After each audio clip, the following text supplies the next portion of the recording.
The only point that I was trying to make is, you know, it's not going to look like anything you see on there. So, yeah, I don't know why the question mark. I don't know why I got questioned on it. So there you go. Now what we'll do is we'll abandon this. And the good part, yeah, I can like stop that. I can take like a screenshot and we'll save me a little screenshot. Oh yeah, here we go. Buffer memory. Okay. No, I want to open it. So what we'll do is we'll run this. We'll run it. Okay. My allergies drive me crazy, so you know I'm sniffling a lot. I apologize. Probably sounds horrible on this end of it. And we will zoom out.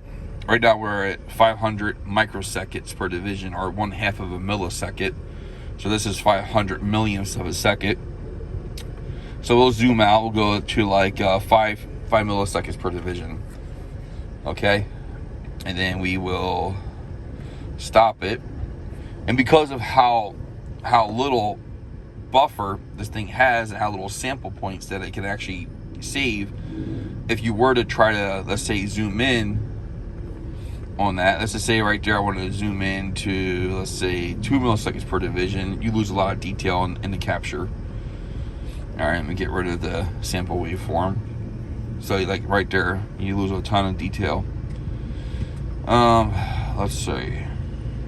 Yeah, like right there, like that's what you're getting, bro. You're getting like some shark teeth up in there.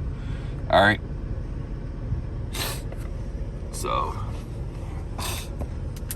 that's pretty much what you're getting. All right. So right there's not too bad. Not horrible. But once again, if I want to zoom in for more detail, you know, at that time base is a little bit better, but there we go. And I get the shark teeth again.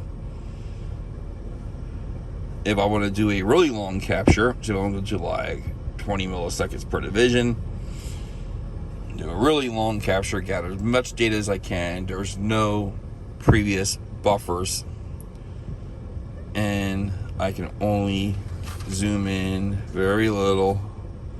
Can't really zoom in to see in detail because it loses like 99.9% of the detail of the capture. So let's close that. All right. And what we'll do is we'll just disconnect this guy. Disconnect this guy up here. And we will disconnect the scope leads. And then we'll just bring over the all telescope. All right, just so we can show the difference. So, just test leads over there. Here is the Alltel Maxi scope. And believe it or not, this scope is actually made by Hantek.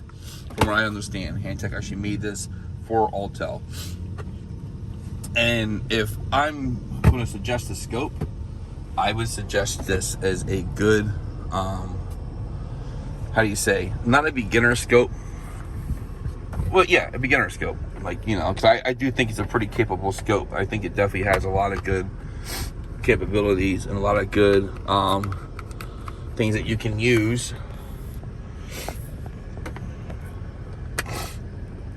And I think it works very well for its for the price.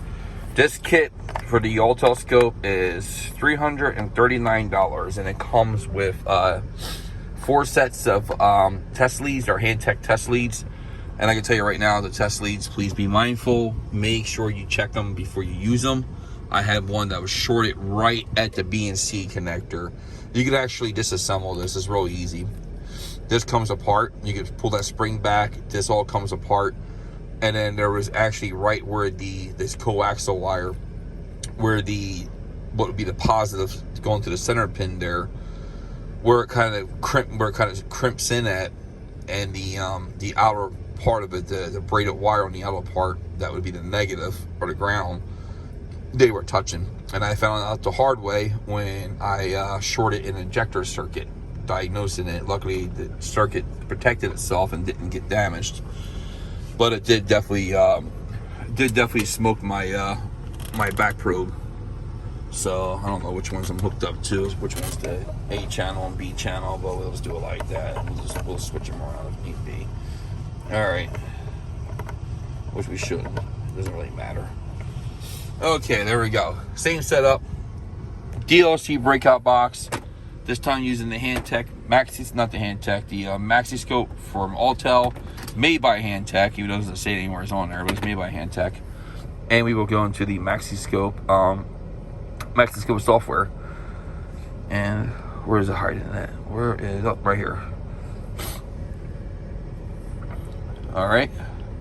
What I don't like about the Maxi Scope software is that it doesn't automatically connect. You have to actually connect the device. But there we go. We'll find the device. It'll connect it. Now, this does not have presets that I know of. I don't see a place where you can select presets, which is fine because most scope users are going to, you know, they're going to know how to set up their scope once you get accustomed to it. So there we go. There is my CAN bus. All right, my CAN high and my CAN low. Set up on auto. I'm going to change that auto to, let's do 1 volt per division and 1 volt per division. All right. Yeah. I'm sorry. On here, it's not per division. It's the screen. See, this is kind of where the terminology gets a little conflicting. So we'll do 5 volt screen. Yeah. So the hand with the Autel scope, you have to set it up on its time base and its amplitude for the whole screen, not per division. So there we go. Now, what I like about the Autel scope, a lot like the Pico scope, I can change the buffer. The sample, and I can actually change it independently of the time base. Most scopes, the sampling kind of goes side by side with the time base. So I can change that to 800 kilo samples all the way up to like 20 or whatever it is. Usually one mega sample per second usually is plenty enough. All right, so right now I'm at 5 milliseconds per division. I can change that. I can bring that down to what I would normally use for CAN bus, about 500 microseconds per division. I can come down to 50 microseconds per division. And you can just see, let me set a trigger up. I don't have a trigger set. Where is my trigger? Right here. So trigger.